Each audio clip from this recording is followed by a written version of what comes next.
I actually believe that right now that we are in there are a few moments like this, I think, in history. We're in a moment of great change right now. And I know that if politics and the government's resisting things, but if you think about what's going on, we're definitely in a global economy. I can't tell you how many arguments I have about outsourcing with people. I'm not necessarily an advocate for outsourcing, but it's real and it's here. You can't hide. You can't just ignore it or hope it's going to go away. I mean, Dennis DeLay, I think, said last week that the outsourcing that's happened in the state is there. It's done. It's not going to go away. These trends are going to continue. We have major generational differences right now.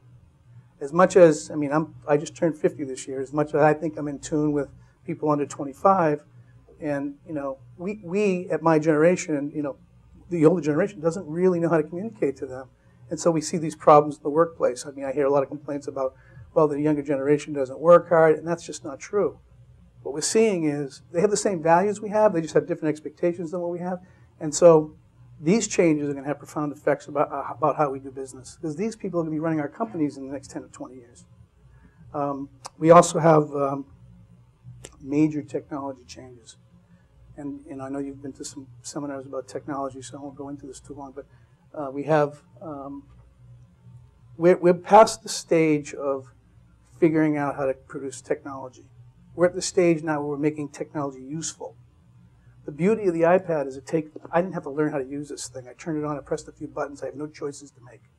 Versus all the choices that we have in technology usually. These kind of cloud technologies are going to take over, which is going to feed into the younger generation, the way we do work in the future. These changes are going to be sweeping, and they're going to happen. And I know some people think 5 years is too soon. I think they're going to be sweeping. I was in a strategic planning session yesterday with a client, and the technology issue came out, and people just, okay, one of the things we look at is strategy. What technology changes are going on? And the room went quiet. They have no idea. Well, what kind of social media are you doing? Oh, we don't do social media. Well, why aren't you looking at social media? Then they want to build it themselves. Well, we're going to build it ourselves. Why build it yourself? There's all kinds of people out there that do this already, and customers, parties that can do this. So these trends are going to have significant opportunities. And social changes, the way we interact, right? Maybe most of you found this out through a website or through Facebook or something like that. This is going to be the norm. I know that there's a lot of angst about we're not really socializing well. Education's online. These are things that are going to happen. And I guess to say all that is to say that I think we're in the wild west of opportunity of business right now. It's like new frontier. If we're going to face every day with, oh no, we have to hide and wait for the economy to change, or wait for us to elect some magic bullet that's going to change everything, we're in fantasy land. It's not going to happen.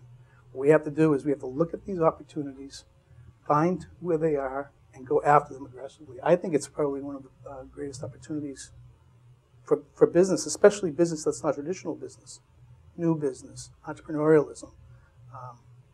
That's my message. That's what would like you to take away.